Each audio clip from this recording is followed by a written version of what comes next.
Okey,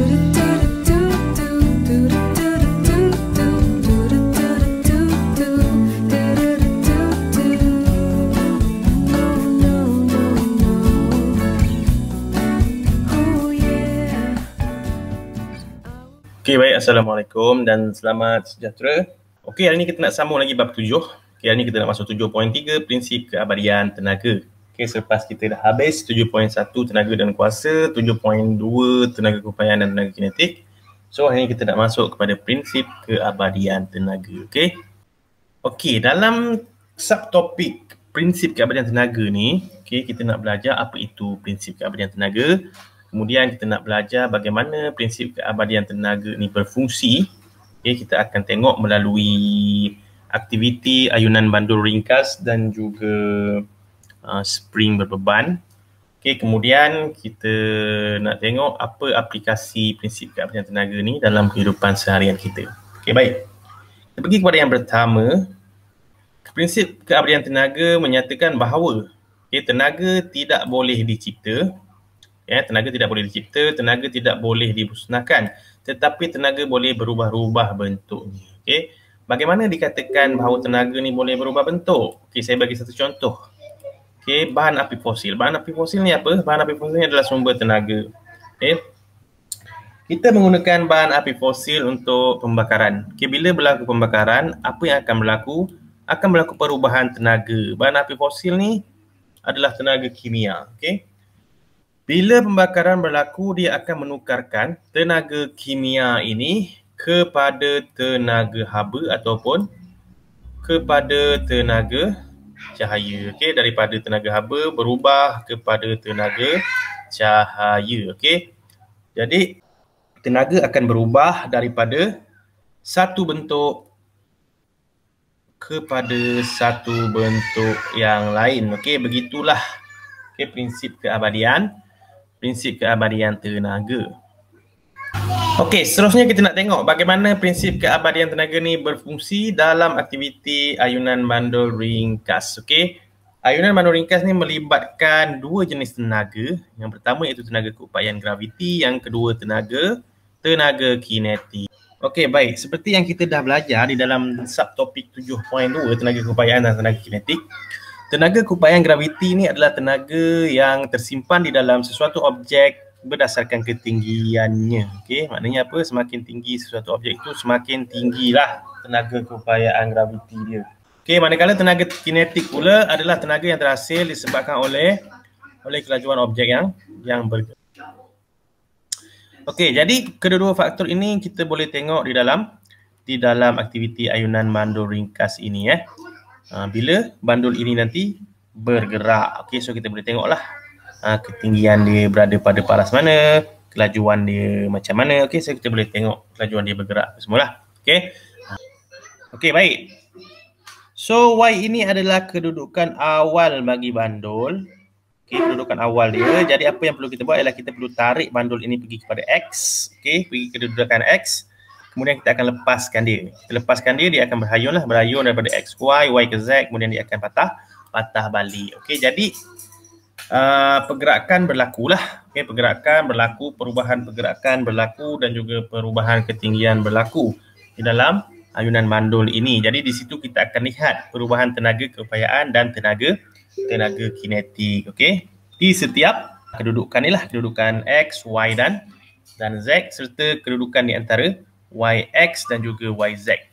Okey, baik. Sekarang kita nak tengok perubahan tenaga yang berlaku kepada tenaga keupayaan graviti dan juga tenaga kinetik. Okey, tenaga keupayaan graviti ni saya labelkan dengan TU, manakala tenaga kinetik saya labelkan dengan TK.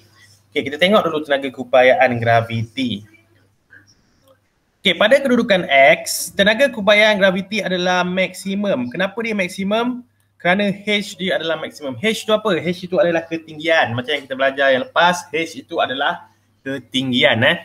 Jadi pada kedudukan X, tenaga keupayaan graviti ini maksimum sebab apa? Ini adalah ketinggian maksimum bagi bandul.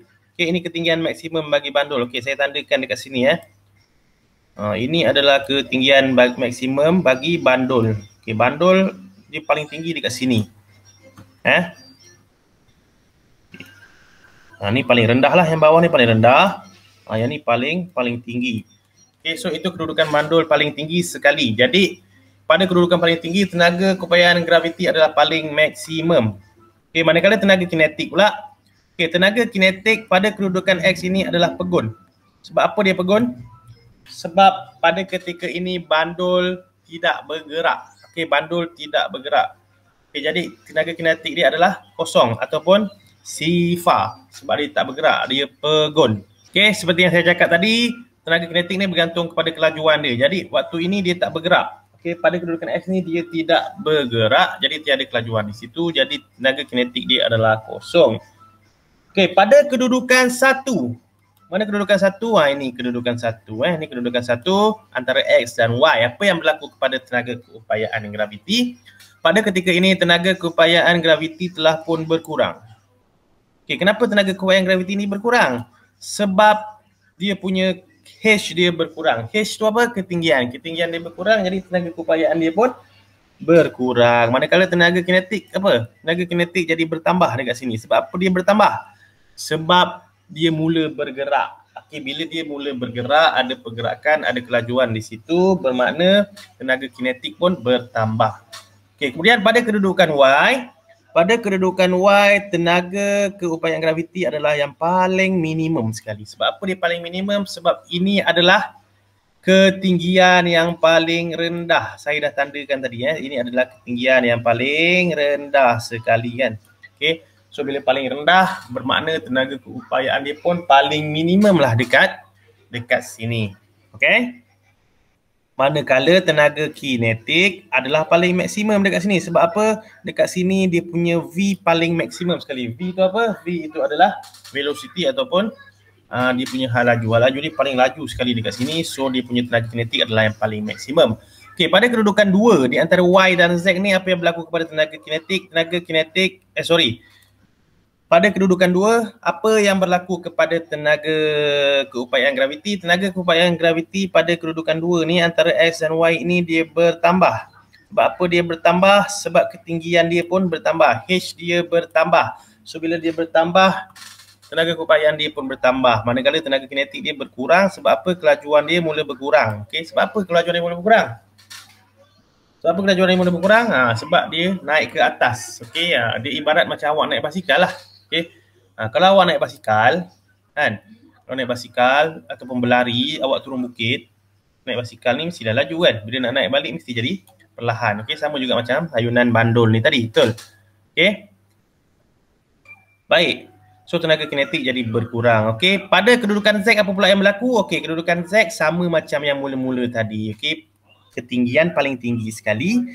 Okey, so tenaga kinetik maksimum dan tenaga keupayaan graviti paling maksimum dan tenaga kinetik ialah sifar kerana bandul berada pada kedudukan pegun. Okey. Okey, sekarang kita nak tengok pula spring berbeban. Okey, spring berbeban ni bergantung kepada regangan dan mampatan. Okey, regangan dan mampatan. Dia masih lagi ada tenaga keupayaan, masih ada lagi tenaga kinetik. Okay, tetapi tenaga keupayaan dia adalah tenaga keupayaan kenyal. Okay, jadi tenaga keupayaan kenyal ni bergantung kepada regangan dan mampatan objek tersebut. Okay. So macam gini, kedudukan permulaan dia atau keseimbangan dia adalah pada titik Y. Okay, pada Y ni, ini adalah permulaan. So apa yang berlaku adalah kita tarik spring ni hingga ke X dan kita lepaskan dia. So bila kita lepaskan dia, apa yang berlaku? Dia akan mantul balik lah. Dia akan hunjut spring ni Okay, baik. So apa yang berlaku pada kedudukan X? Pada kedudukan X, tenaga keupayaan kenyal adalah maksimum. Sebab apa? Sebab regangan spring paling maksimum sekali. So bila regangan ni, bila dia paling maksimum, tenaga keupayaan ni makin besar. Makin regang spring, makin besarlah tenaga keupayaan. Okay, sama juga macam mampatan. Mampatan paling mampat, bila paling mampat sekali spring tu, paling tinggilah dia punya tenaga keupayaan. Okey, jadi tenaga keupayaan di sini paling maksimum sebab regangan paling maksimum. Okey, tenaga kinetik kosong sebab spring ataupun beban berada pada kedudukan yang pegun. Okey. So kelajuan tak ada dekat situ, kosong. Okey, pegun. Okey, jadi pada kedudukan antara X dan Y ini, Tenaga keupayaan kenyal berkurang. Sebab apa kenyal berkurang? Sebab dia punya regangan dia berkurang. Okay. So bila tenaga keupayaan kenyal berkurang, So bila spring punya regangan tu berkurang, jadi tenaga keupayaan pun berkurang. Okey, tenaga kinetik bertambah. Sebab apa? Sebab dia punya pergerakan dia bertambah, kelajuan dia bertambah. Kemudian dekat kedudukan Y, tenaga keupayaan kenyal paling minimum sekali sebab dia berada pada kedudukan keseimbangan. Okey, manakala tenaga kinetik berada pada kedudukan maksimum sebab dia punya dia paling laju sekali dekat situ. Dia punya laju dia paling laju sekali. Okey. Kemudian pada kedudukan antara Y dan Z, tenaga keupayaan bertambah. Sebab apa bertambah? Sebab spring mula mampat sedikit. Mampat sedikit je. Okey, so dia punya tenaga keupayaan bertambah. Ada tenaga keupayaan di situ tapi TK berkurang. Sebab apa? Sebab kelajuan dia berkurang. Okey, kemudian pada kedudukan Z paling mampat sekali spring. So bila paling mampat tenaga keupayaan paling tinggi. Sebab apa? Bila kita mampatkan spring dia akan mantul balik kan. So pada kedudukan paling mampat, spring itu mempunyai tenaga keupayaan yang paling tinggi, manakala tenaga kinetik dia kosong sebab dia berada pada kedudukan pegun. Okey. Baik. Boleh faham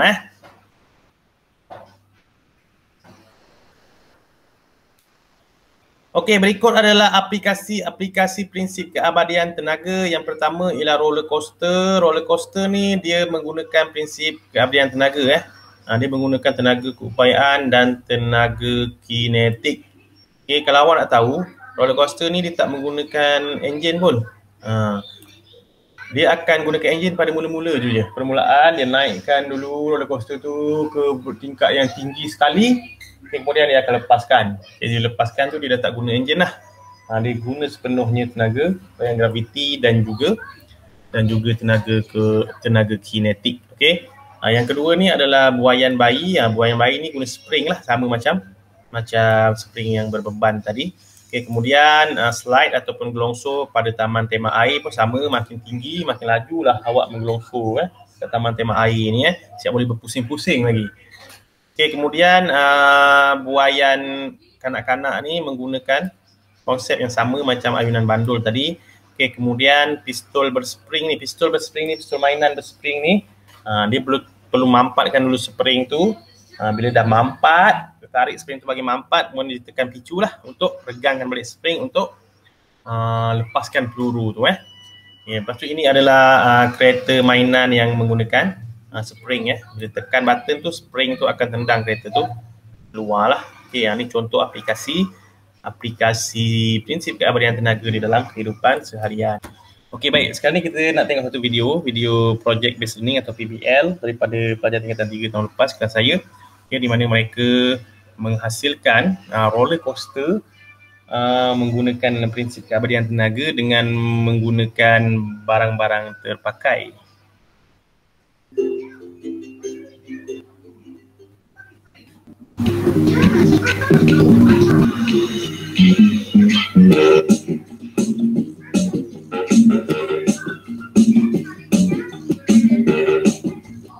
Okey, baik. Okay, ini adalah hasil projek mereka di mana mereka menggunakan bahan-bahan terpakai untuk membuat roller coaster. Okey. So guli tu diibaratkan sebagai roller coaster lah.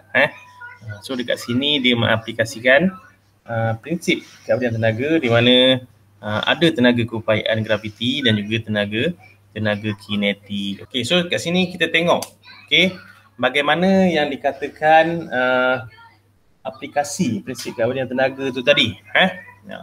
So roller coaster yang dibuat oleh pelajar-pelajar ini, dekat sini saya dah labelkan dengan kedudukan A, B dan C lah. Okey. So kita tengok pada kedudukan A ni apa yang berlaku.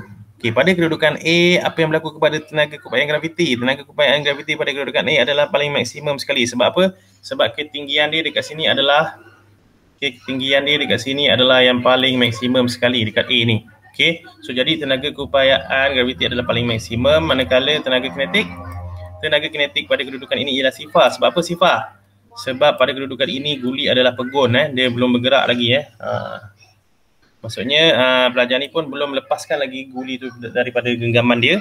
Okay, so dia berada pada kedudukan pegun, jadi tenaga kinetik adalah sifar. Okay, pada kedudukan B, apa yang berlaku pada kedudukan B? Kedudukan B, tenaga keupayaan graviti berkurang. Sebab apa berkurang? Sebab kedudukan B ni lebih rendah daripada kedudukan A. Sebab ketinggian dia rendah sedikit. Okay, so jadi tenaga keupayaan berkurang, manakala tenaga kinetik dia bertambah. Sebab apa? Sebab apa bertambah? Sebab dia dah mula bergerak. Guli dah mula pun bergerak. Guli dah mula bergerak daripada A ke B. Bila dia dah mula bergerak, dia ada kelajuan di situ. Jadi TK dia bertambah, tenaga kinetik dia bertambah sebab kelajuan dia bertambah. Okey. Pada kedudukan C, apa pula yang berlaku? Pada kedudukan C, tenaga keupayaan paling minimum sekali. Sebab apa paling minimum? Sebab kedudukan C ni adalah kedudukan yang paling rendah sekali. So bila dia paling rendah, makna apa? Tenaga keupayaan ni pun berkurang lah, jadi paling rendah sekali, paling minimum. Manakala tenaga kinetik dia berada pada kedudukan yang paling laju sekali. Okay, tenaga kinetik dia paling maksimum sekali sebab kelajuan dia paling laju dekat sini. Bila dia paling laju tu yang dia boleh naik atas balik dan pusing balik. Okay, barulah diturun ke bawah. Okay, jadi saya harap penerangan saya ni sedikit sebanyak dapat membuatkan awak faham berkaitan dengan prinsip keabadian tenaga. Okey, untuk tahu lebih lanjut, nanti awak boleh bacalah dalam buku teks pun ada berkaitan dengan tajuk ni, prinsip keabadian tenaga, ataupun awak boleh tengok di dalam YouTube. Okey, di YouTube banyak video-video berkaitan dengan prinsip keabadian tenaga, dan saya juga akan upload lah nanti video ni ke dalam YouTube untuk awak buat rujukan semula. Okey. Jadi sampai di sini saja kelas saya. Kita jumpa lagi pada kelas yang akan datang. Assalamualaikum dan terima kasih.